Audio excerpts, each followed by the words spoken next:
It's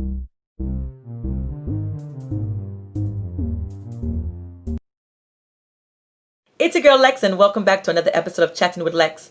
If this is your first time watching, welcome to my channel. This is where I help single mothers conquer motherhood and life.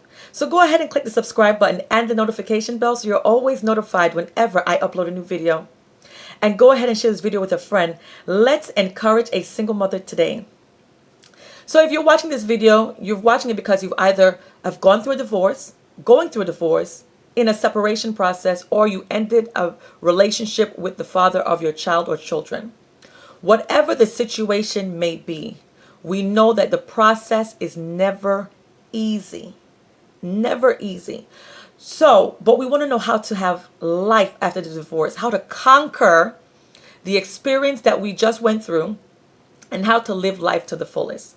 Now, if you're going through any of these things, whether it's divorce, separation, or planning to leave, or you've already been through a divorce and don't know what your next steps are, the first thing I highly suggest is to begin your healing and self-love journey. That was one of the best decisions I made. Before my paperwork was completely filed to go through the divorce process, I immediately started a healing journey. One of the best decisions I made, because I knew that my mental health was something that I needed to fix. Because you're going through the pain, you're going through the shame, you're going through all these emotions of such an heartache and heartbreak that you need to be focusing on your mental health. So get a counselor as soon as possible. If you're going through a divorce right now, get a counselor.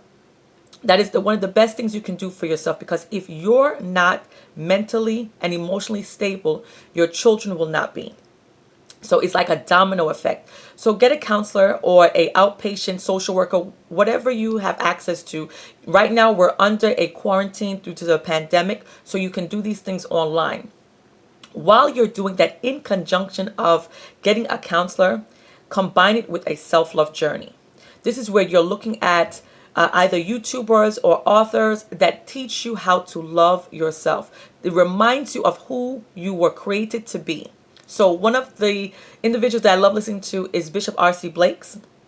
He taught me how to remember the queen that God created me to be. And I'm still on this self-love journey. This doesn't end, and you don't rush your healing process. So he's one of the people that I listen to all the time and read. I also listen to Derek Jackson. I've listened to Brini Lee. There's a lot of YouTubers that I listen to, just to name a few. And that was just for the self-love journey. That's not even the other portions of the process. But let's start with self-love and healing. Number 2, do not rush your healing process. There is no time limit on how long it should take for you to heal. Many times some people will say, oh, you should have been healed already. You should be over it. Oh, just let it go. It doesn't work just like that. It's a process, and your journey is your journey. You move to the beat of your own drum. The next thing is rediscover you. Now, you've heard me mention this in the series that I did on how to have a great day as a single mother. Well, this is definitely a part of it. You have to rediscover you. Feel free to try different things to learn what you're passionate about and what you don't like. You need to try out new things to see how it feels, how you enjoy it. Is it going to be stressful? This is what you need to do. So that's tip number 3. Tip number 4, do not listen to the opinions of negative people. So many times people will say to you, oh, divorce is not a good thing. God hates divorce. I've heard this many, many times. And though that may be true, but think about it. There are reasons why you are not supposed to be in a toxic marriage. You're not supposed to be in a toxic marriage. You're not supposed to be happy. It is better to get out alive than not be there for your children. So take your time, because only you know it, what you're going through. Who feels it knows it, right? So take your time and go through the journey however long it takes, because it's a mindset that you're changing. The Bible says, be transformed by the renewing of your mind. So you have to be able to renew your mind so that you can be the best version of yourself. And tip number 5, build a strong relationship with your children. Show your children that you're doing better things for yourself and for them. Encourage them to be a part of the journey. Now, yes, you're the one going through the divorce, but it affects the entire family.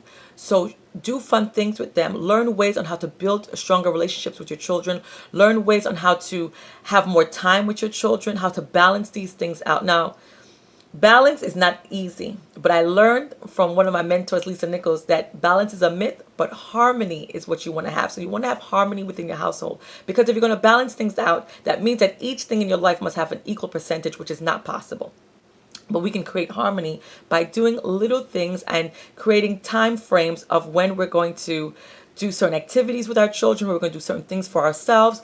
We want to make sure that we're being the best version of ourselves and doing as much as we can do for our entire family. So this has been another episode of Chatting with Lex. If you've liked this video, go ahead and click the like button. Leave a positive comment below. If you have any suggestions on how you yourself have coped with divorce or conquered life after divorce, go ahead and click and type it in the chat box. I want to hear what you have to say. So I look forward to seeing you in the next episode. Talk to you soon.